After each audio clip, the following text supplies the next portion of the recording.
Good morning. Thank you for coming, for your attendance. Pretty much I know everyone here except for the little guys. The gentleman just walked in. My name is Staff Sergeant Lee Laster, Leon, but I go by Lee. Work for Montague Police Department. Right here is my chief, Chris Williams. Linda invited us down to do a community class on gun safety. It's a little bit, I have some kid-friendly stuff in there, nothing graphic or gory, anything like that, but realistic information. I also teach the basic firearm safety course, which allows a person to get their license to carry a FID here in the state of Massachusetts. It is a state mandated course, so I teach that also. So I thought it was fitting when the chief asked me, hey, would you want to do a presentation? I think knowledge is power when it comes to weapons and firearms. I think one of the biggest problems is we don't educate children or ourselves as adults. Once you take the curiosity away from it, it becomes commonplace. So we're going to get into it. I have a slideshow. I know people hate slideshows, but I have one. I promise, try not to read verbatimly from them, so I'll probably veer off from here and there, but I will get the information passed. It's about an hour. About 26 slides here. I don't necessarily know if it'll take me an hour to get through them, but at the end there's questions and answers, so if you have any questions, feel free to ask them. If I don't know, I won't just pull it out of the air. I'll tell you straight out, I don't know. I'm pretty well versed in some of this, and I got my backup over here to answer questions for me if I miss something. So without any further ado, we shall get going. Let me see how this is good. All right, introduction, right? First line of defense, guys, what I was telling everyone earlier is education. You have to educate children. You have to educate yourself, family members. If there are any weapons in the house, everyone should be aware of them, what they can do, what they can't do, what they're supposed to do, and how to properly handle them if you should have to handle them. Basically, I'm not going to read that verbatim, but these are the things we're going to try to cover today in a short amount of time. Okay. I don't think anybody's going to complain. I'm not going to kick you out in the heat. So if it go a little bit over an hour, bear with me, okay? But I'll try to get you out of here as best I can. So, definition of a firearm. It's funny, I'm originally from Cleveland, Ohio. So back in Ohio, firearms, anything that goes bang. Rifle, shotgun, bazooka, machine gun, doesn't matter. Massachusetts is very, very different. They say a firearm is deemed a handgun only, whether it be pistol or revolver, okay? So when you hear the term firearm in Massachusetts, you should automatically know they're talking about a handgun, okay? They're commonly carried on one's person, normally able to be concealed. Massachusetts, we have a license to carry, Class A. With the Class A license to carry, it gives you the ability to carry a weapon concealed or unconcealed. It is your choice. However, it is strongly preferred that you carry it concealed as not to cause public alarm, okay? You don't want to freak people out. You're standing in line at McDonald's, you got a huge 45 on your side, people get a little nervous. Our society has grown accustomed, unfortunately, to gun violence. So people get a little bit nervous. But just know, if you have a Class A, you can legally carry it that way, but it's preferred not to. Capable of discharging ammunition or bullets at no less than 800 feet per second. That was just a random number I threw out there. I did some research online. Even a 22 leaves the barrel at almost 1,200 feet per second. Okay, so that's faster than all of us in this room combined can run. Okay, so they're not toys. Firearms has many uses: sporting, hunting, protection, and employment.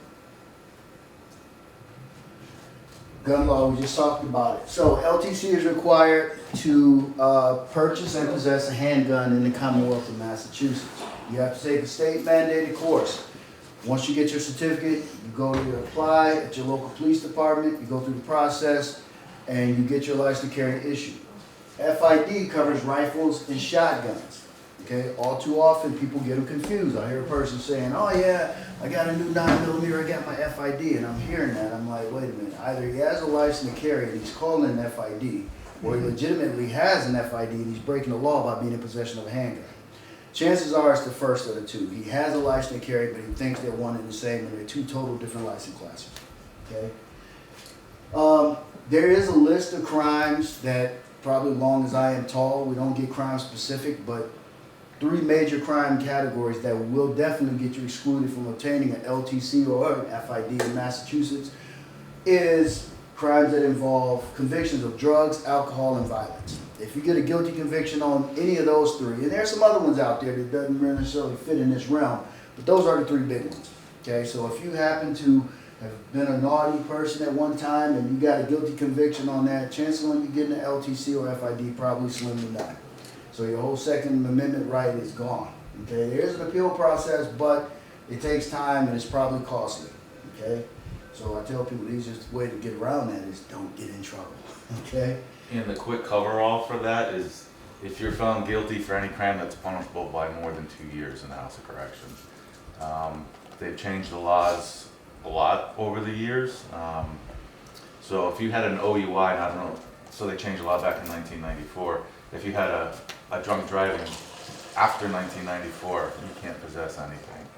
They've really put a stranglehold in. There is an appeal process for some things, but statutorily, you know, I have to just say, no, you can't have it because the state says you can't have it. So it's pretty hard. We're pretty close with New York when it comes to getting a LTC or an FID. All right, so if you are fortunate enough, which I'm sure all of you in here will be, fortunate enough to get your LTC issued to you, it is good throughout all of Massachusetts, okay? If you have one issued in the town of Montague, Class A licensed carrier, you can go anywhere in the Commonwealth of Massachusetts and you're protected. However, you have to be mindful of places that do not allow you to carry a firearm inside of them. Okay, federal buildings to include post offices, courthouses, obviously, schools, any school property, middle schools, elementary schools, colleges, universities, all of those are no-nos. So it's your job, it's incumbent upon you to know where you can and cannot possess that weapon, okay? Now, what we have been seeing is a lot of states are going to constitutional carry. So right now, with a Massachusetts licensed carrier, you are good to go Vermont, New Hampshire, and Maine. Don't go south. Don't go to Rhode Island, Connecticut, New York, New Jersey, because you'll probably get jammed up. Their laws are different. And unfortunately, ignorance is no excuse for the law. If you don't know, the judge don't want to hear that. Okay, so you have to be very mindful, and you can Google anything. You can Google reciprocal gun laws, and they'll tell you there's a list of states that will accept Massachusetts licensed carry. The kicker is Massachusetts, we don't accept a license to carry from any other state but our own. Okay, so in Florida, I think if you get one in Florida, you're good in 32 other states, not in Mass. We don't accept one from anyone. So that's food for thought, guys. Just remember, try to keep that in mind. All right, so now we're going to get into the meat and potatoes of it. This is very, very basic stuff. I don't mean to insult anyone, but I figure we have to crawl before we can walk. How many people in here are familiar or hold a license to carry or familiar with weapons? I know one is, two. Okay, you too? Excellent, good job.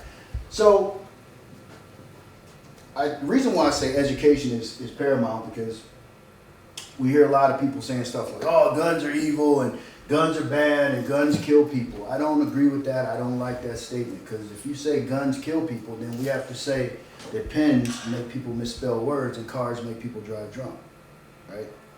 It's a tool, okay? All it is a tool.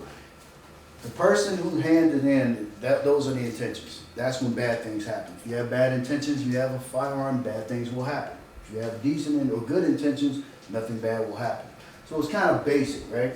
So always treat every weapon as if it were loaded. I don't care if it's your wife, your husband, your best friend, your twin brother, sister, whoever. They give you a weapon, like, oh, don't worry, it's unloaded. It's incumbent upon you. It is your job to check that weapon and make sure it's unloaded, okay?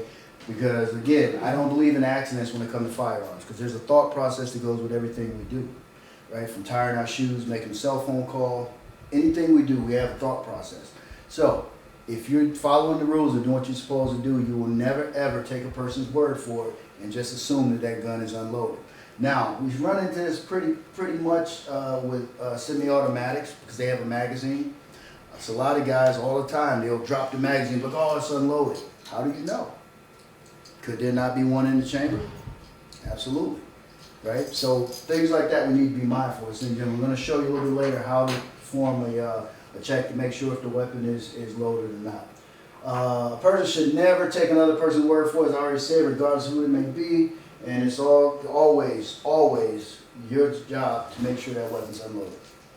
Second rule of firearm safety, Never, ever, ever, ever point a weapon at anything you're not willing to destroy. That's basic firearm 101. I don't care who you are. You know, airsoft guns now look just like real guns. Airsoft guns, they have BB guns that look like real guns. You have to be careful. Tamir Rice, my hometown, Cleveland, Ohio.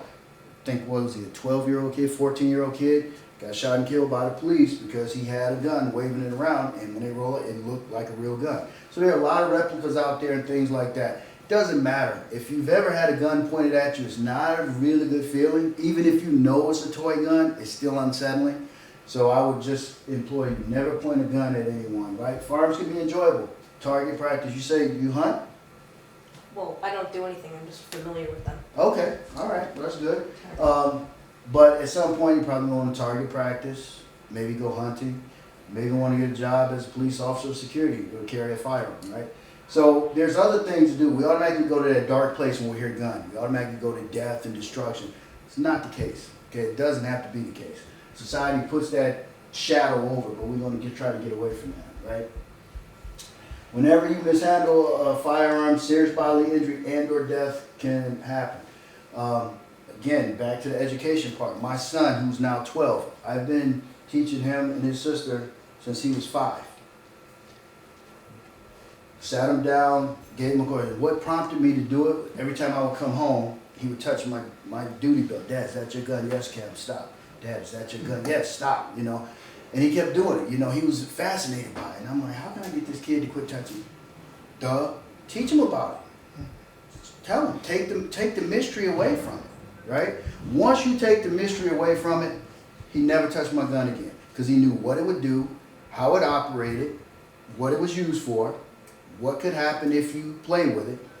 Now, you know, it's a moot point, right? So that's what I mean by education. You got to respect them.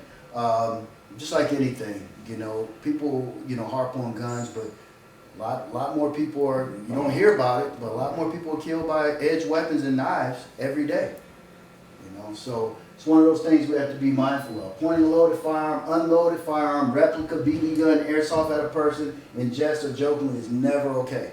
Okay, unless it's a water pistol that's like clear plastic or orange plastic or whatnot, and you know for a fact it's a water gun, outside of that, I wouldn't suggest it. Now, I know they have airsoft games now and they have paintball.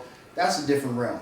That's in a realm, a setting where you have protective gear on, you know what's going on. But just to be walking down the street with a BB gun floating it around, probably not a good idea because we're going to show up. Police officers are getting a lot of slack now because they say, well, they shot him and it was a BB gun. Well, how am I supposed to know it was a BB gun? It looked like a 9mm Beretta from where I'm standing, right? Criminals are getting very savvy. What they're doing is they are painting the tips of real guns orange because they know that legislature passed it that if you're going to sell replica firearms for kids, the tip has to be orange to identify them as a toy. Well, gang members, they figured it out. So now they walk around with real guns with the tips of them painted orange, right? So if they point it at us, what do? Oh, well, I can't shoot because it's a toy. And then all of a sudden, he shoots you. So it's a lot of stuff going on out there, but just be mindful. You don't want to go pointing guns at people unless you absolutely have to. Children and firearms. I don't mean to upset you. How old are you? 13. 13, all right. You're about to say my son will be 13 in December. It's a great age. It's a great age to start learning about this. You say you're already familiar with them. Just keep growing that knowledge. Keep growing it. Get as much information about them as you can. It's only going to help you down the road. Whether you want to just target shoot, whether you want a competition shoot, whether you want to get into, you know, military, law enforcement, it's always good to have a basis of knowledge, right? Children are curious by nature. I already told you that. My son, every day, touching my gun, right? Finally, I said, how can I stop it? And it dawned on me. I had an epiphany. Teach him. Show him what it does, and you removed all the mystery. And that's what I did. So, if there are any weapons in your house, they should always be secured. It's a big deal, guys. It's a really, really big deal. I brought some cable locks. I'll give you guys, whether you have a weapon or not, it's kind of like our gift to you for showing up. It's a basic bite lock. Okay, you can get a pair of 10 snips and cut the thing. It's not foolproof. Okay, it's not Fort Knox, but it's better than nothing. Okay, if If you have little ones in the house, or you have grandkids, or neighbors or kids that come over and play regularly, and you have firearms in your house, you have to be aware that they are secure and locked up. Okay, the last thing you want to have happen is one of those kids get a hold of that weapon and injure himself or someone else. You own that. Okay, so that's why we want to keep everything under lock and key. It's a parent or guardian's discretion if and when they have the talk. So you remember the talk about the birds and the bees? Well, this is the talk about the bad guns. Everyone's all over the news. Kids are desensitized to it, and that's why they don't respect them, because they play these video games, Call of Duty and Grand Theft Auto, where they're shooting these guns and they're watching body parts fly everywhere. So as a society in general, we've kind of desensitized to weapons and what they will do and what they won't do. And a lot of us still live in a fantasy world. A lot of kids think if you shoot something, it just this huge explosion. Well, that's not the case, unless you shoot something that's flammable, obviously. So that's normally not the case. So I tell people that one lady scolded me and got mad at me when I told her my son, I started training him to shoot at 5 years old. I can't believe you do that. Why? I would never let my kid touch a gun at 5 years old. Okay, it's your prerogative. Does that make me a bad parent because I want to educate my son? No. No, so it's different strokes for different folks. That's why I said it's your discretion as a parent or guardian. Some children, my son happens to be very mature. He happens to be very mature. He wants to be actual Marine. He, like me, he's like, Dad, I can't wait to go to Paris Island. I mean, this kid is so focused on the military right now. It's funny. It's kind of scary in a way, but it's, I'm impressed by it. So he's very mature for his age. You have to judge your own children, okay? I can't tell you because I know some 13, 15-year-old. I got a 15-year-old that act like she's 5, okay? Legit. And then my 12-year-old acts like he's 20. So it flip-flops. You have to know your children. You have to know what they can and cannot digest and what they can handle. Maturity, interest, and ability to follow rules and regulations. If you got a kid that you tell them to clean their room and they never clean their room, or you tell them not to do something, they constantly doing it, probably not a good time to introduce them to firearms, okay? You want to get that basis, get that communication going with them, let them know there's consequences for actions, type deal. Again, you take the mystery away, it's good. As it stands right now, there's no set age that a child can be introduced to firearms. State didn't say, they can't touch a gun until they're 12 years old, or they can't touch a gun until they're 15. Matter of fact, you can get, with parent permission, you can get an FID at 15. Okay, so you can hunt or go shooting. 15 years old, you can get an FID. Again, with parental consent. If we look at our society, our history, really not that long ago, I'll teach the basic farm safety course, and I have people that's been in this area for forever. And I hear these stories like, I went to the tech school. I remember taking my gun, putting it into my locker, and after school, we'd go hunting. You try that now. Every SWAT team in the Commonwealth would be there, right? That's how far times have changed. People point their finger and shake it, guns are bad. Well, think about, a little over 100 years ago, okay? Matter of fact, we'll go back a little bit farther, 150 years ago, turn of the century, right? If you had a 5th grade education, you were considered highly educated at that point, and you were done with school, and you were helping out on the farm, you were helping trap, fish, grow crops, work the fields, do whatever you needed to do to help the family out. So with a 5th grade education, you were considered highly educated for that time, and you went to work, right? And you carried a gun, you went with your parent, your dad, your uncles, you hunt, you brought food home, put it on the table.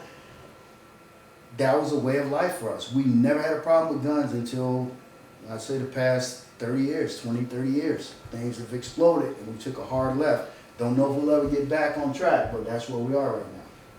So when you educate your kids and introduce it to them, that's the first start of them being responsible when it comes to firearms. They first got to know what they are and what they will do and what they won't do, right? Should always be supervised. Even though my son is a great shot, I trust him. I will not say, here, kid, take the gun and go shoot. I don't feel like going. Absolutely not. Never going to happen. Not until he's of age to legally possess that weapon himself and has displayed the knowledge that he can handle it, which he has, but he's too immature right now, okay?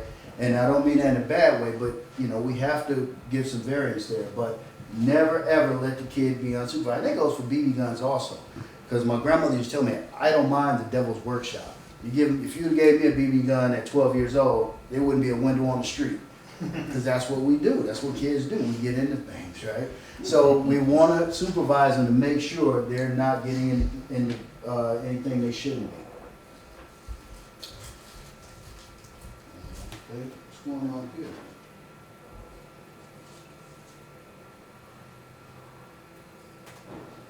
Ah, there it is. All right, my mantra is key, right? Knowledge empowers you.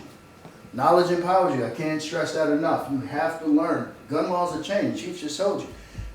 As of August 13, 2014, there were some major changes, to the gun laws. Prior to that, things pretty much stayed the same. But then after August 13, 2014, they've come along and they've changed some other things he just enlightened about the OUI statutes. And if it's punishable by up to 2 years. We had a kid, had his FID for years. Got into a jam when he was younger, and it was a host of charges. The only thing he got found guilty on was resisting arrest.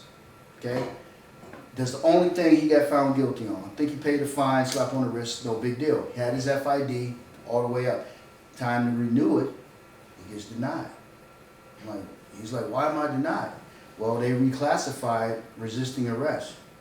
So now it's punishable up to 2 years. He got a guilty on that. So now he can never hunt with a rifle or a shotgun en masse again, right? Because he can't possess an FID card. So the laws are changing constantly. That's why you have to stay abreast with what's going on. Knowledge is power. So we're going to talk about vocabulary. Obviously, everyone in this room knows pretty much what all these are, but I just wanted to put them up there. Sometimes you see it, you hear it, you'll remember it, right? You hear my annoying voice somewhere talking about safety and respect, and it'll make you remember that, right? Safety is condition of being protected from or unlikely to cause danger, risk, or injury. We should always be safe regardless of what we're doing, especially when we have firearms. Just like dealing with cutting, using knives and scissors. Tell kids, don't run with scissors. We want them to be safe. Responsible, having an obligation to do something involving important duties, independent decision making. That goes without saying. I think we all know what responsibility is, and respect. You have to respect anything in life. Weapons. Big thing is motorcycles. I ride a motorcycle. I love bikes. I love when people say, "Oh, I'm gonna get me a bike." Okay, what are you gonna get? I think I'm gonna get me like a 250. Okay. Well, I just want to learn how to ride. Okay, if you want to learn how to ride on 250, that's fine. Get comfortable with it, know how it works, it's great. They'll get their license on the 250. They'll ride that for about a summer. And now they want to upgrade, so they'll go from a 250 to a 600. And they ride in that for about a summer. And they're like, it's just not enough power. I can't keep up with my other buddies. So now they got to go and they got to buy them a 1,000. And then from there they go up to a 1,300 or 1,800. It's like they've bought and sold this bike 4 or 5 times. My theory behind it is just because you have the power doesn't mean you have to use it, right? So I kind of look at that as the same way. You respect it. You respect the power of the motorcycle. Just because it'll do 210 miles an hour doesn't mean you have to make it do 210 miles an hour. Same thing with a gun. If you go out and you say, well, I want something for personal protection or home protection, okay, that's great. But if you go out and buy a 22, you're probably going to be pretty unsatisfied with that. So now you're going to say, oh, I don't want a 22, too small, I'm going to get a 38. 38 is still not big enough. I'm going to go to a 9mm. I want something a little bigger. I'm going to go to a 40. I want a 45. And it just keeps going. And it's like, you buy whatever's comfortable for you to use. And that's the whole thing behind it. When you get into purchasing weapons and using them, you have to buy what's comfortable. Don't buy the hot new thing that your friend told you to buy. This guy got a Desert Eagle. That's fine. That may be great for him, but a lot of it goes back to your physical makeup. What are your hands like? Can you hold a Desert Eagle? Does a 45 feel comfortable for you? So these are the decisions you have to use, and it's all about respecting it. Again, get as much knowledge as you can. If there's anything on the internet, anything you want to know, you go to Google, punch it in, it'll give you an answer. Chances are it's probably correct, but there's a lot of false stuff out there. But if you run across something you're not sure, I'm right up at the station, 863-8911, extension 205. I'm not an expert on any of this stuff, but I am a professional. I mean, I try to stay current with the new laws and trends, and that's what I present to you guys. Because when I put my name on that certificate that I taught you that class, if you get jammed up for something I mistaught or didn't teach you, you're like, oh, well, Lee Laster said I can do this. Now I'm standing tall. So I'm going to give you the best information possible so I don't get jammed up. Okay? Again, trustworthy, discipline, fear. Fear is a big thing. Fear is a big one. I like fear. How many people here like fear? I like fear. Fear is good. Fear keeps you alive. Okay? If you don't fear something, you don't respect it. There's a certain level of fear that comes with respect. A lot of people argue that with me. Oh, I don't want my kids to. I feared my mother. I respected her, but I feared her. And not fear like she would take my life or kill me, but I knew when she said no or sit down and stop, I knew what was coming if I didn't sit down and stop. So there was an element of, I don't want to know what the consequences are going to be, so I think I'm going to do what she tells me to do. That's where the respect thing comes in. So it's the same thing with weapons. You know, you start twirling the gun around and tossing it in the air trying to be Billy the Kid, bad things are going to happen. That means you're not respecting the weapon, you're not respecting yourself or others that are around you. So that's when you run into an issue. All right. So a little bit of nomenclature of weapons. What we have here is a semi-automatic pistol. It's what most police departments carry. When I first came on in '98, we had guys carrying 357. We had a hodgepodge. We had 357s. We had Glock 45. You know, it was a mess. And then right around, was it 99, 2000, we all went to the same gun, right? Which only made sense. We just recently changed weapons again, but it's a semi-automatic weapon. You know, and it looks just like that. Now, if you've seen one, you've seen them all. They all have the same parts for the most part. They have a little, some may have an external safety, some may not. But the basic function of them are the same. All of them look like this. Doesn't matter what name brand it is, they all have the same front sight, rear sight, barrel, trigger guard, trigger, the grip, you know, ejection port. Everything on that from a 6-hour, H&K, Glock, Smith & Wesson, doesn't matter. If it's a semi-automatic pistol, it's going to have pretty much the same parts, give or take, okay? External safeties, things like that. So, if you look at that, you should know automatic. Oh, it's a semi-automatic. Now, not an automatic pistol. People get that confused. Oh, I don't think cops should be able to carry automatic handguns. We don't. We carry semi-automatic handguns, which means every trigger pull, one round is released. We don't pull the trigger, hold it, and dump the whole magazine. That's a full automatic weapon. Okay, this is a semi-automatic. So basically, as fast as you can pull the trigger, that's how many rounds will go down range. But it's only one at a time. Okay, this is the most common weapon that people, that not that exact weapon there, but most people are into semi-automatics. A lot of people, women included, are intimidated by it because there's a lot of moving parts. And I'm going to demonstrate here momentarily. I brought some. They're real weapons. They're not loaded. I'm going to show you how to properly make sure they're not loaded, how to do a check of them. And you'll get a chance to see up ahead. A lot of people are intimidated because you got the slide, you got to push the magazine release to drop the mag, you put the new mag in, the slide is still locked back, like, okay, what do I do now? That is familiarity. The best thing you can do is when you purchase a weapon is get familiar with it. And I throw guys under the bus because we're notorious for it. We do it. I've done it. Let me ask you a question. I want honesty, especially out of my guys here. How many of you have gone out, say at Christmas time, bought the kid some type of toy or something that had to be put together? You get home and you get the box, you rip it open, you see that little bit packet, that little booklet, you throw it over your shoulder and you dig in and you prop the box up and you're looking at the box and you're trying to put it together. You're looking at the box and you get so frustrated because it's not working out, right? And you like, yeah, you swearing and kicking stuff and you screaming. And then all of a sudden you look over and see that pamphlet and it's killing your pride. Give me that book. You look at, oh, and boom, you go right back and put it together, right? We've all done that. Well, I tell you, please do not do that when you get a firearm, when you buy a firearm. If you buy a firearm brand new, it's going to come with a booklet. It's going to tell you everything you need to know about it. You know, how to clean it, how to take it apart, adjust the sights, you know, all of that. Okay, but if you throw it over your shoulder and just start putting rounds in that magazine and loading it up and sticking it in your belt and start carrying it, you're doing yourself a disservice. You know, I had a guy one time who, this is several years ago, I teach private shooting lessons. The guy called me up and says, hey, I want to shoot. And I said, all right. I said, well, listen, I'm a little busy. I said, but I promise you, I'll get back to you. We'll set up a time to go to the range. And every week, for like literally, I swear, about a month and a half, this guy called me once a week. You know, and finally, I just kind of got aggravated. I said, all right, you know what? Meet me where you want to meet. Well, let's go to the range in Orange. All right, I met him out there. So I already had this preconceived notion, because here's nothing bothers me more than when a person tells me, hey, I want to shoot. I already have their license to carry, already own their own weapon. We get to the range, and I say, okay, take your gun apart. And, and that's what I was hoping he did. And I was going to tell him, you know what? When you learn your weapon system, call me back. We'll come back and do it. I don't have time to, you know, if you beating out my door to go shoot, I figure you already know your weapon, right? Well, he made me look like a horse's behind. So I get there, and I kind of got a little bit of a chip on my shoulder because the guy's been haranguing me for so long. So I'm like, all right, before we get started, can you do me a favor? Can you take your weapon apart, put it back together for me? Didn't skip a beat. Boom, boom, boom, boom. Put it back together. I said, okay, now we can go shoot.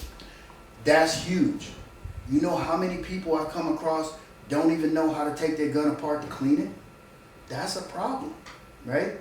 Same thing with your kids. If you're cleaning your weapon and it's all torn apart, bring the little person in. Bring them down. Hey, sit down here. Look, this is a barrel. This is this. You know, explain it to them. Show them what they're working with. That way, even if you don't allow them to use it or to touch it, at least they know now how it comes apart, what each part does. And I think that right there is huge. This is a revolver. This is the basic. So this is pretty straightforward. Okay, there's a lot of moving parts. You have one cylinder, and you either hold 5 rounds or 6 rounds. Some of them hold 8 rounds. They got some, some out there that hold 8 rounds. But normally a revolver has 5 or 6 shots to it. You have one cylinder, one moving part. Well, 2 moving parts. You have the hammer. Okay. A lot of people prefer these because there's not a lot of moving parts. My reservation is I like a lot of rounds. If I'm in a situation, I like to have more than less. It's a pain to dump those 5 out and put them in, even with speed loaders. So I prefer to have mine. It's easier for me to put a magazine in than to start putting them in one at a time and use a speed loader. But I don't knock them. They're tried and true. Those things are amazing. They're great weapons. But you still need it on. And every one of them look the same. Okay? Same as that. You had the grip, trigger. Now, if you notice on the semi-automatic slide, this weapon has all the same things the semi-automatic has. The only difference is it's not semi-automatic. The cylinder versus a magazine. Right? It's the only difference. But they all have front sight, rear sights, trigger guard, grip. Okay? Shotguns. Right? This right here is a pump action shotgun. There are also semi-automatic shotguns out there. Pump action means you have to manually chamber a round every time you fire it, expel the old one and chamber a new one. Most hunters use these. Tried and true, we carry them in our cruiser also, along with patrol rifles. Really good. Cumbersome sometimes, depending upon what the situation is. But again, they all look the same. You have a stock, trigger guard, trigger. You have the barrel, So I mean, no matter what type of weapon you have, they all pretty much have the same.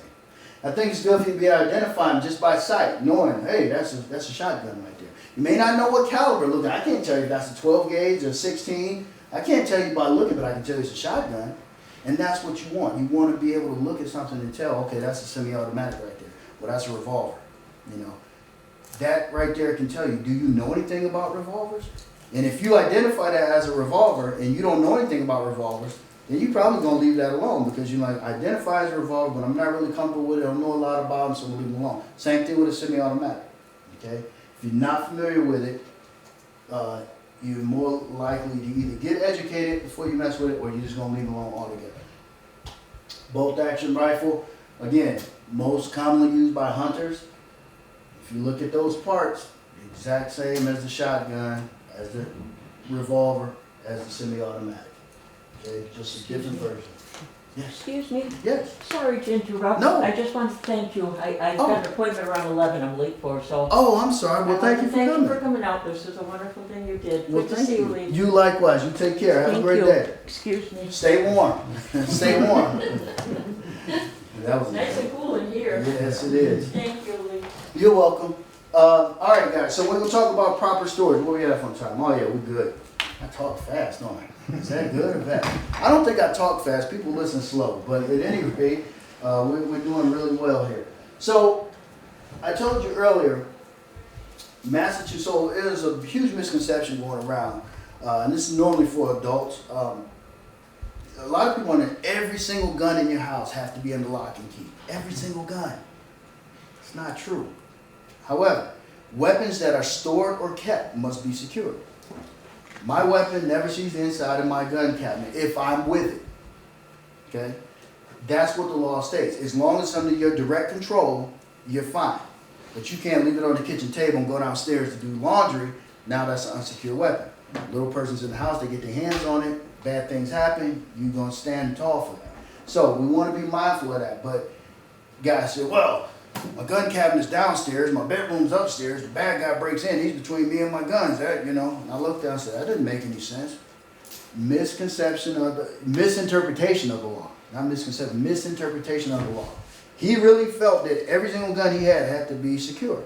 I said, well, what happens if someone comes in and you have to get it? Well, yeah, that's what I'm saying. The law is stupid. The law doesn't say that. You misinterpreted. It said weapons that are stored or kept must be secured. If a weapon is under your direct control, you're fine. You're a licensed, authorized owner and license holder. You can have that weapon with you, right? So don't let that, but for short money, what I like to call short money, $200, it's an investment. This right here is a biometric gun vault. They sell them right over here at the gun rack. They sell them at Walmart, Dick's, any sporting goods store that sell firearms, whatnot, you can buy it. It's an investment, okay? Last thing you want to do is have a situation go bad in the middle of the night. You wake up out of a dead sleep, someone's in the house, you got to get to your weapon, your heart's racing, auditory exclusion, tunnel vision, you're sweating profusely, you're shaking like a leaf. Do you really think you'll have time to fumble around with keys to open up a lock? What about a combination? Is it 3 to the left, 1 to the right? You don't remember combination when you're stressed like that, right? This right here, biometric, boom, you put your thumb on there, scans your thumbprint, boom, door opens up. Now, here's the beauty of it, why I like it so much. No two people have the same fingerprints, not even identical twins, right? And it'll store up to 20 fingerprints. So I think that for $200, that's a lifesaver, because if it's mine and my thumbprint opens that safe, there's no way he'll ever be able to open it without force. Now he can get a hammer and all that and go for it, but outside of him, he can put every finger he has, he can put his toes on there, it's not gonna open, right? That's huge, it gives you a peace of mind. This is another one, if you'll notice right here, this is a dual safe, it's a combination, it has a spot at the bottom, one up top. You can even put valuables in there, if you have some jewelry or money or credit cards or whatnot, but you'll see the fourth finger spot. Now that was a little bit different. The one I showed you prior to that was the actual fingerprint scanner. Runs off battery, but there's also a backup in case it goes dead, how you can manually override it, okay? But this one here is, you can do a combination of 1, 2, 3, 4, 3, 2, 1, whatever you want. Just don't forget it. I mean, if you do, you can just reset it, right? But that's a peace of mind. You still can access it quick. You're not fumbling around with keys. You're not trying to remember a combination, right? You do whatever you need to do, and the little people can't get to it, right? This right here, I am not partial to these. This is actually the first time I've actually seen a combination trigger lock. These are the most common ones that come with it. I don't like them, they're cumbersome. I don't like them at all. But if I was going to store my weapons long term, I would probably use one of these. But if I need it in a hurry, I'm not putting this thing on, because but the way it works is you have a weapon and you have to put it on either side of the trigger. I don't think it fits on all guns either. Yeah, sometimes they don't fit on all guns. Clear. Weapons clear, okay? I tell people, Helen Keller, right, she read Braille. So I like to look down the magazine well, I see daylight. I look in the barrel, I don't see any brass right in that barrel. That tells me it's an empty gun. You can never check this enough. Now, if I had this gun like this, can you tell if it's loaded or unloaded? No. So, again, lock to the rear, do a visual check always. Check it as many times as you want until you're comfortable that there's nothing in there, right? So the way this handy dandy little thing works here is you kind of put this on the trigger like this, right? And you kind of push it together like that. And it prevents the trigger from being pulled. But if anybody's ever used these, you know how much a pain they are. This key, sometimes you got to fumble around with it and jiggle it, and you got to push in on it because it's right at that spot where it's not all the way in, but it's not all the way out, and it won't let you turn the key. That's time consuming. When you need it, you need it now. But if it's a long-term storage, this is great because they won't be able to get to it. Kids can't get to it. You can get it, but all you can do is throw it at a person. Right? Even if it was loaded, they can't pull the trigger. But she's laughing at me. But you know, there's ways around everything. Remember, guys, locks are designed to keep honest people out. Okay? So if I'm a bad guy and I steal this gun and it has this lock on there, I'm gonna find a way to get that lock off. Okay? But you did what the law requires you to do. They have to be secure. Okay? Now, the one that I am partial to, that I like, that I think is easy, is right here. This is a cable lock. Use it, lock your bike to the rail if you're out at the park so nobody steals it, and they probably will steal it anyway, right? Very simple, right? Comes out. Now, the way I secure a semi-automatic, I open it, make sure it's clear, I fish this right. I don't stick anything down the barrel of my guns because the barrel of a gun has lands and grooves, it has a twist. This is metal.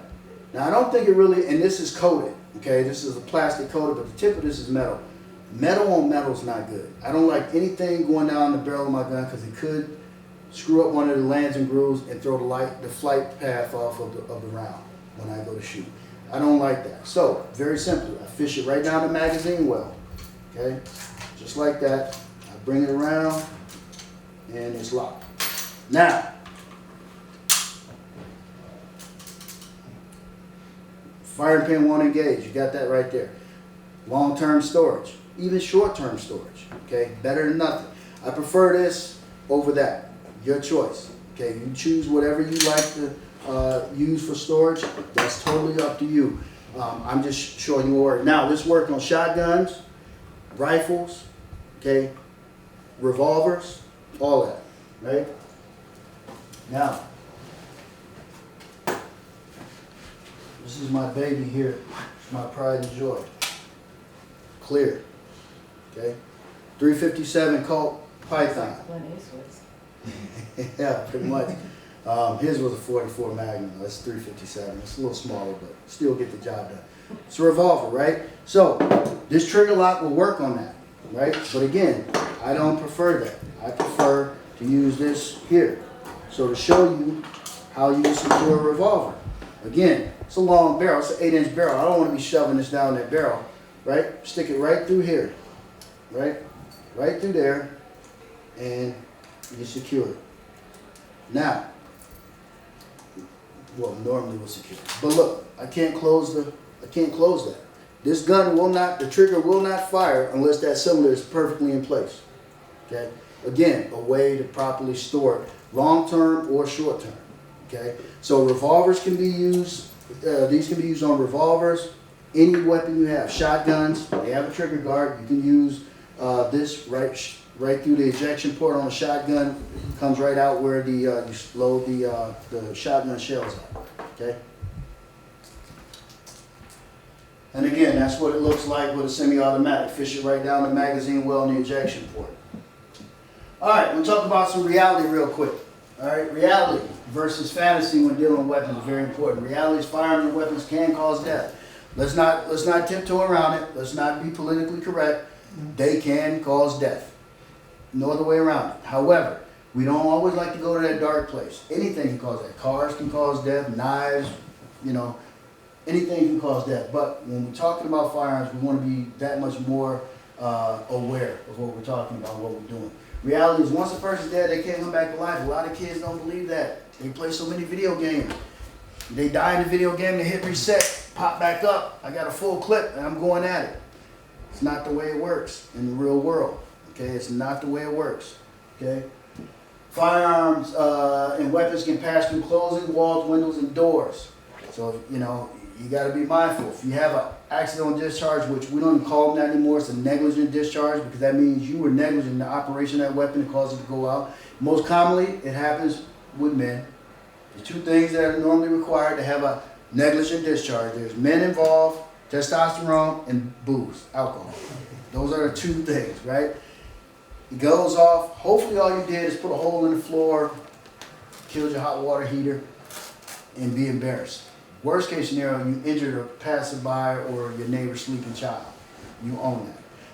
Rounds go through walls. There's none, unless it's bulletproof, which even then, our vests, they stop penetration, but people still die from being shot. Even though it doesn't penetrate, it does a lot of damage. There's a lot of energy coming out the barrel of that weapon. Okay, so when it strike you, it won't penetrate, but you could break your sternum. A rib could puncture your heart. You can have internal bleeding and bruising. So it's, you know, they're not a joke. There's nothing to play with, but you got to be mindful of that, right? And you can be charged with jail for misuse of firearms or weapons. That's the big one that scares me. I'm not meant to go to jail. No, jail's not for me. Nope, couldn't do it. So that alone tells me follow the rules, do what you're supposed to do, and you won't have any issues. Now let's look at some fantasy. People come back to life after being killed by firearms. I think everybody in here will pretty much agree with that. Only on video games and on television. Television doesn't do gun owners any justice. They really don't, right? Fantasy, it's okay to point a firearm at a person if it's unloaded. It's never unloaded. Now, I already showed you this thing is unloaded. But would you want this pointing at your face? No. Even though you know it's unloaded, it's something unnerving about that, right? So we never do that. Bullets can't penetrate walls. We already told you it can.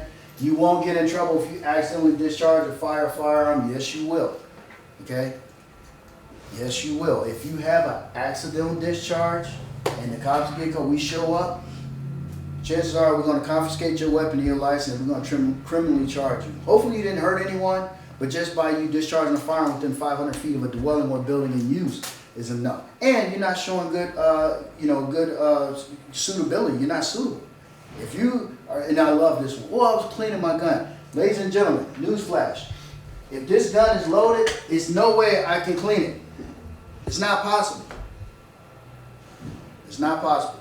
I can wipe it down and clean at it, but in order to clean this weapon, it has to be unloaded and taken apart. So when you hear that, when you go to that call and it's, oh yeah, I'm sorry, officer, I was cleaning my gun and it accidentally went off. Nope, sorry, I need your license and your weapon. Talk to the chief of police about getting them back. And I'm pretty positive he's going to say, what happened, Lee? Well, this is what happened. He's like, yeah, he's done. He's going to revoke it. As well he should. Okay? You have to be responsible for these things. Fantasy is firearms and guns are bad. They're not bad. Okay? I don't think anyone sitting here, if you came in here with the idea that guns were bad or evil, hopefully you'll walk out of here thinking a little bit differently, because they're not. They're not. It's the intentions of the hand. Neither one of my guns will kill anyone right now. This one on my hip or those right there. They're not going to hurt anyone. Right? Unless I decide I want to. Right? It's all about intentions. What to do? So, this is for you and for you. What's your name, buddy? Anthony. Okay, Anthony. So if you're at a friend's house, okay, you're at a friend's house hanging out, and they go in their mom or dad's room, and they come in, hey, Anthony, come here and look. And they pull the drawer open, and there's the gun. Uh-oh, now what do? I tell you what we do. We don't touch it. Definitely don't want to touch it, okay? First thing. Secondly, we get out of there. Leave that room. Third, call dad. Go get another adult who's ever in the house. Now, kids are funny because your friend probably going to be upset with you because you got him in trouble. But you probably saved his life and you probably saved your life. Okay? So, this is what we should be doing. If you're at a friend's house and a gun comes up or comes out, don't touch it. Get out of the area and tell them don't. Those are the 3 best things you can do. Okay? You had a question? You have a question? No? Okay. Give a good description, guys. Just tell it what it looked like. Well, I mean, it was, it was black and it had a big rubber handle. It was long. Okay, you just described that. So now we know what we're looking for. Okay, same thing with that. If you could, well, it was silver and shiny. I mean, it had a black handle, but I don't expect you guys to know the make and model. What caliber it is. We all know what a gun looks like now, right? You too? We know what a gun looks like. So if you're at a friend's house or you're at your house and you happen to be, you're in the closet doing something, you happen to come across your dad's gun. Whoa, stop right there, right? Stop right there, back up, close the door, and goes, hey Dad, I was in the closet getting something and your gun, I saw it, I didn't touch it. Let them know. Chances are you're not going to get in trouble for that because you're doing a responsible thing. That's what we want you to do. Okay, don't worry about getting in trouble. You can never get in trouble by doing the right thing and telling when there's a weapon involved. Okay? What not to do. Don't pick it up. Don't touch it. Leave it alone, right? Don't point it at anyone. Hey, look, because this is what happened with kids. Hey, kid, look at my dad's gun. Look at this. That's a no-no. Because you, at your age, most of you don't have any idea if this thing is loaded or not, right? And kids all too often, they see TV, it's like pew, pew, pew. And the one time they legitimately pull the trigger, boom, bad things happen, right? So we don't want to touch it. We don't point at anyone. And we don't try to see if it's loaded, look down the barrel. The worst thing anyone can do, right? Clearly this is unloaded.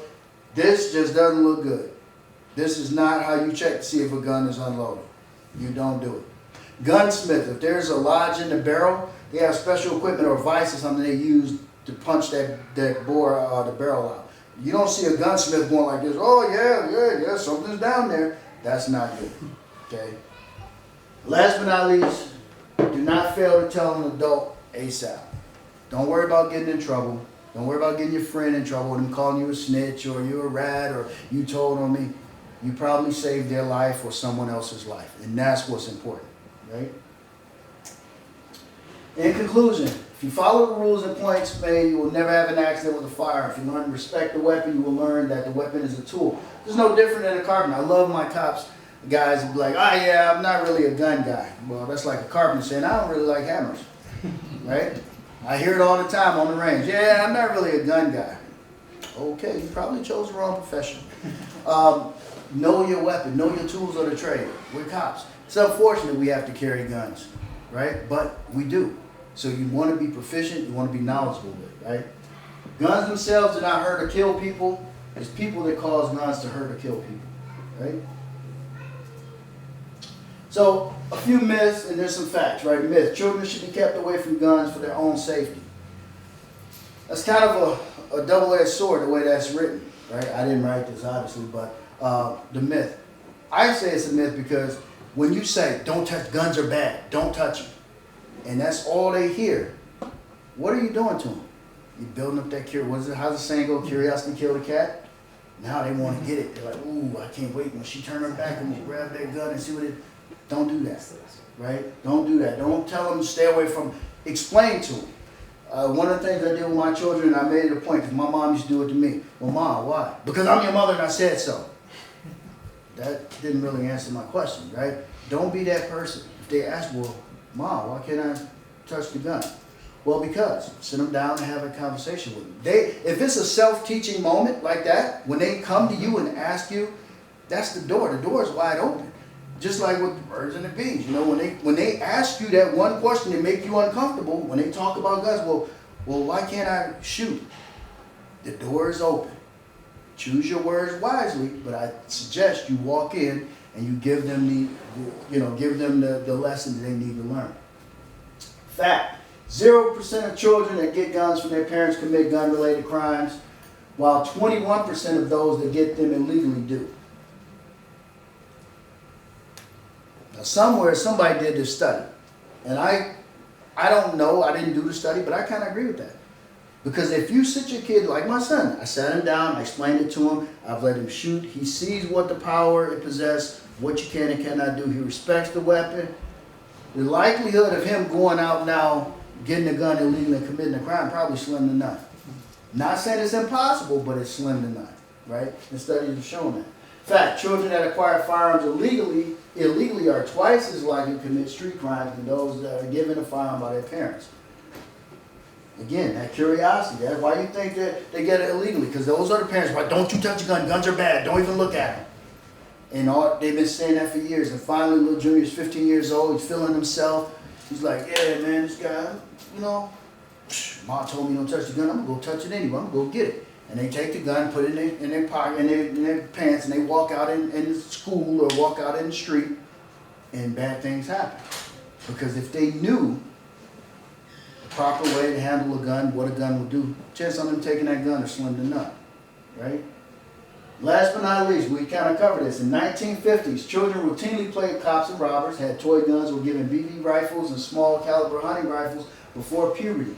Yet the homicide rate in the 1950s was almost half of that in the 1980s.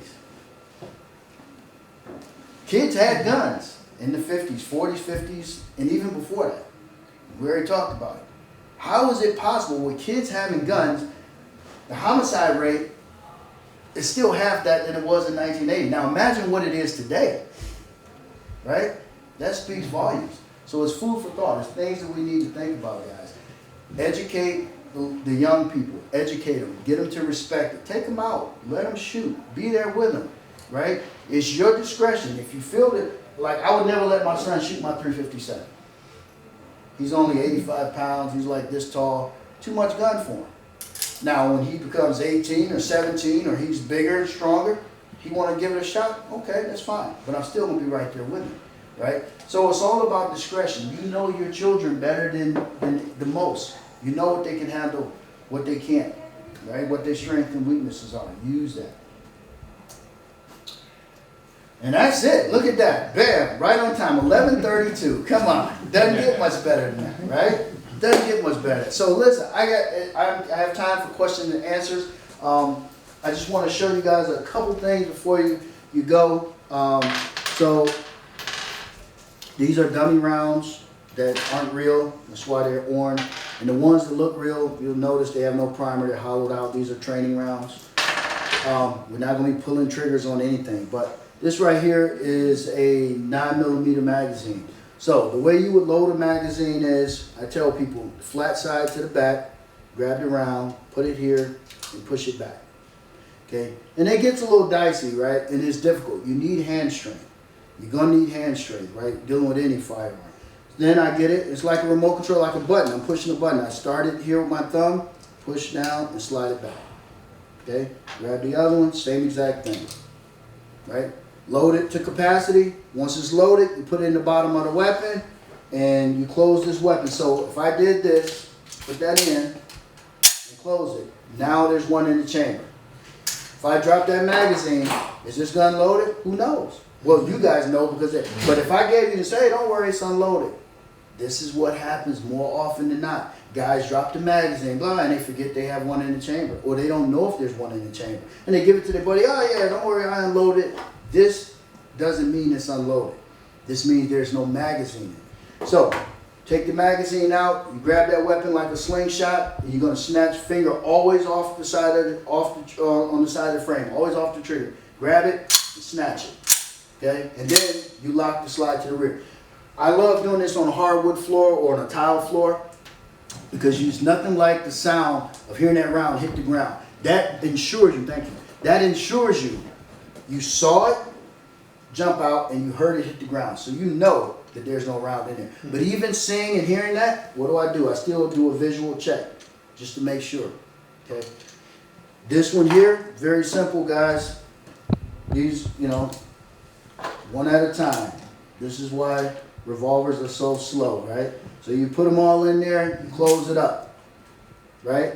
You don't want to shoot, you don't need to shoot, you want to unload it, you open it up, very simply turn it upside down, let gravity do its thing. They fall right out. And if they don't, the little plunger catches the end of them, pushes it right out. But when these aren't in use, or they're not on your person, you should have one of these or one of these. And then lock it into a facility. Now, just real quick, what I want to tell you about that is don't go out and break the bank and spend $5 grand on this huge metal gun safe that you got to have a crane take out the wall and put in. Now, if you have the money and that's what you want to do, God bless you. I don't have money like that. I went to Dick's. I got a $99 stack on gun locker. Holds about 4 or 5 long guns, couple shells for 99 bucks, right? It has holes in the back. You can lag it to the wall or the floor. And it has 2 keys to it, special keys, right? Just not any key. That right there is all you need, okay? It gives you a peace of mind. Now remember, I keep telling you guys this, locks are designed to keep honest people out. I've gone to B&E's where they've taken the whole safe out of the house. There's nothing you can do about it. But when we come and you have to report that gun stolen, at least you can say with a clear conscience, well, okay, where was your gun? What was in my safe? And it was mounted to the walls. You can see that whole thing that's missing. That's where the gun safe was with the wall. Okay, you did what you were supposed to do. Don't make it easy for them, and always protect your family. Okay, you have to protect your family. So I don't know who has an LTC or FID. Doesn't matter. If you have someone, I would like to give you guys a lock, a cable lock. I think that you're welcome. I think that if you can't use them, you know someone who has one, feel free to give it to them. I think it'll be a peace of mind. So that's my spiel. Who has, here you go, bud. Who has questions for me? Any questions? Fire them out there. I'll go this way. So. Yes, Ms. Crow. Does the FID expire? Oh yes, so LTCs and FIDs are good for 6 years. 6 years. They expire on your birthday every 6 years.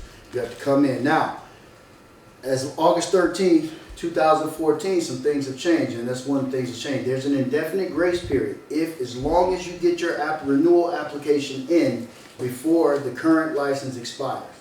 Okay? So if you have your license to carry and your birthday's coming up, just say, what's today's date? The 20th. Say it expires on the 25th. As long as you get that renewal application into me before the 25th, when it expires, you technically are still licensed. Okay? Because my FID, when I got it, It said says it never good. expired. I know. Yeah, that changed. And I still have it, but I heard that it Yeah, expired. That's no good, unfortunately. My very first pistol permit from Greenfield says valid until revoked. Valid for life or until revoked. Right, that's what my FID Yeah, no. said. But see, here's why it changed. Here's why it changed, because there was no checks and balances. So, as Chief Williams told you, there's some crimes on there that will get you disqualified. Back then, they only did one criminal background check, and that's the initial. So if you got an issue for life, you say you've had it for 3 years, and all of a sudden you get into an OUI, or you get into a domestic and get convicted. If it slipped through the cracks, you could be a convicted felon walking around legally with a firearm. And we said, wait a minute, that's not right. We got to have a checks and balance. So every 6 years, we do a departmental mental health check. We do a background check again, make criminal history check.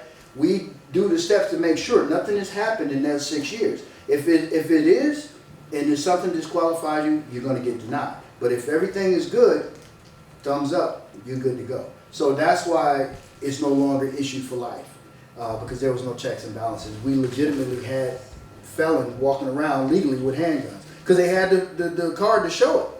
Even though they just did 3 years in jail for drugs or assault and battery with a dangerous weapon, they legitimately had a card. And the state says, no, we can't have that. I'm So more they changed concerned it. with the people who are unlicensed anyway. Yeah. Good question. Any other questions? Anthony, you took my class. I answered them all back then. Yeah, I know. I got most of them. I just figured I'd take this one too. No, it's good. You know, I mean, and it for was him good as well family. to start introducing him. I want him to start Absolutely, to get educated. Yeah, There was absolutely. a class today in East Hampton for LTC. And I'm having one FID. tomorrow. Oh, you are? Yep, right at the Yeah, I end. saw that posted. Yeah. I think I saw that. But Julie told me about the one in East Hampton. Her friend is teaching. Yep. Yeah, I mean, it's a state mandated course. I don't think it's bad. In Ohio, so there's a different portion in Ohio. You have to take the class, the class, and then you actually have to do range time. You have to do, I think it's like, I forget how many hours on the range, and have to certify with a pistol and get a passing score of at least 70 in order for you to get your concealed weapon permit in Ohio. So I don't think that's a bad thing. I really don't. I mean, because right now, Mass doesn't care if you can hit the broadside of a barn if you know which end of a gun goes Right. bang. As long as you have nothing disqualifying you, they're gonna give you a Class A license to carry. Yeah. My wife's got one and she can't even rack the slide back. Right. You know what I'm saying? So She's already tried. She's like, exactly. So yeah, that I found that to be a little bit of an issue, but again, education. You know, education. He's And got if all the you're, guns. if your kids are going to get an FID, get it for them before they turn 18. It's $25 if they're under 18, it's $100 once they turn 18. He's got a ton of whatever they are. Airsoft. Yeah. He's got. So you tons don't of need guns. anything for those, but if you Yeah, I decide, keep checking with Chief Yeah. Patrick. yeah, But if you know that he's gonna get his FID when He he's probably 18, will. get it when he's 15, because it's cheaper. cheaper, you're gonna save yourself $75. He's almost 14, so I figured his father taught him safety. He would keep all the guns in his room. I kept asking Chief Patrick how we should secure them. Mhm. Any other questions, comments, concerns? Yes, I do sir. have a comment, Yeah. especially for the younger kids here, if the parents would like it. I belong to the Leiden Rifle Club, and, well, I did this about 3 or 4 years ago. They run, Eric Goodchild is, I think he's the president of the club, but they have an Appleseed event. I don't know if anybody has heard of that. No. Yeah. It's a heritage marksmanship program. It's a weekend event. I forget what it costs. I think if, like when I did it, it was like $30 or something like that. And, you go out to the range in Leiden, which was an old National Guard range years ago. It's right on the Vermont border. And it's coming up. I think it's the 27th or 25th of August, in about a month. Like I said, I did this probably 3 or 4 years ago. It's really nice. If you don't have they use 22s. You're shooting at 25 meters, about 81 feet or whatever. And they teach you to shoot in prone, kneeling, sitting, and standing positions. And they have the heritage part of it is, you have breaks in between, no politics that happened after 1800. That's their rule, So they teach you about, like Paul Revere and Concord Bridge and, who was marching where and when and all that stuff. It was very good. They supply the 22s if you don't have one.